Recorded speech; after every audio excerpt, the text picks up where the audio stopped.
कारण का त्या लवांडेने आमच्या साधू संतांबद्दल, आमच्या हिंदू धर्माच्या महाराजांबद्दल जे काय अपशब्द वापरले, त्या दृष्टिकोनातून हिंदू समाजामध्ये हा राग, ही चीड निर्माण होणं साजेशी आहे.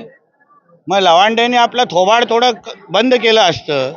आमच्या हिंदू राष्ट्रामध्ये राहूनच अगर आमच्या साधू संतांवर अगर अशा पद्धतीने कोण खालच्या दर्जाची टीका करण्याची हिंमत होत असेल तर असे कार्यक्रम अपेक्षितच आहेत. शेवटी हिंदुत्वादी विचाराचे आम्ही सगळे जण लोक आहोत. राष्ट्रवादी काँग्रेस, BJP, शिवसेना हे नंतर, मुळात आम्ही हिंदू आहोत. आणि हिंदू असताना आमच्या धर्माला वाढवण्यासाठी धर्माचा आशीर्वाद देणारे जे आमचे धर्मगुरू आहेत त्यांच्या बाबतीमध्ये कोणीही अगर अपशब्द वापरत असेल तर हा ये तो सिर्फ झाकी आहे, पुरा पिक्चर बाकी आहे. एवढं लक्षात ठेवावं आणि अवकातीत राहावं.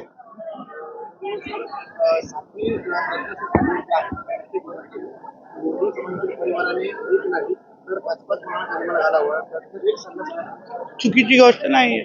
कारण का शेवटी आपल्या हिंदू राष्ट्राला भक्कम करण्यासाठी जे काही मार्गदर्शन आमच्या हे साधू संत आम्हाला देतात ते मार्गदर्शन सकारात्मक पद्धतीने घेऊन आपला हिंदू राष्ट्र हा अजून भक्कम कसा होईल त्या दृष्टिकोनातून सगळ्या जणांनी विचार करावा.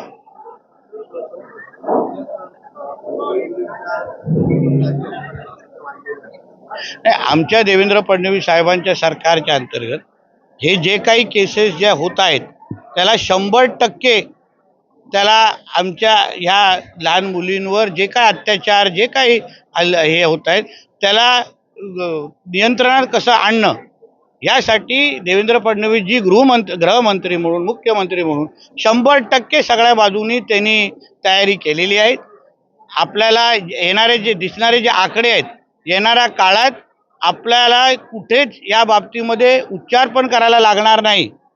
एवढं सुरक्षितेचे भावना आमच्या महाराष्ट्रामध्ये देवेंद्रजींच्या नेतृत्वात सगळ्या माता भगिनींसाठी निश्चित पद्धतीने तयार होईल. हिंदू संमेलन आहे आणि त्याला पुरंदरात तुम्हाला निमंत्रण दिलं.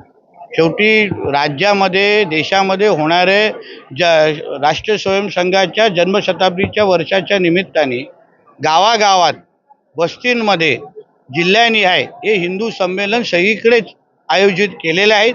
आणि तिथे हिंदू समाजाशी संवाद साधण्यासाठी मला आज बोलवलेलं आहे. हिंदू समाजाला एकत्र आणणं आणि राष्ट्रीय स्वयंसंघाचा जो काही राष्ट्र निर्माण आणि ते व्यक्ती निर्माणचा जो प्रवास आहे त्या बाबतीमध्ये जास्तीत जास्त माहिती देणं हेच ह्या कार्यक्रमाचं उद्दिष्ट आहे. आणि त्यासाठी मी संध्याकाळी वेळेत त्या कार्यक्रमाला पोचणार आहे. सर, आंबा, काजू, किंवा केळी बागायतीत बघा, ह्या वर्षी जे वातावरणामध्ये होणारे बदल, उदाहरण एल निनो इफेक्ट ह्या वर्षी अपेक्षित आहे. त्याच पद्धतीचे निर्देश आणि काही संदेश आमच्या प्रशासनापर्यंत आलेले आहेत. आणि म्हणून वातावरणामध्ये होणारे बदल ह्याच्यावर तर आमचं कंट्रोल नाही, पण लोकांचं कमीतलं कमी नुकसान व्हावं, लोकांना गैरसोय होऊ नये या दृष्टिकोनातून प्रशासन म्हणून आम्ही सज्ज आहोत. Thank you sir.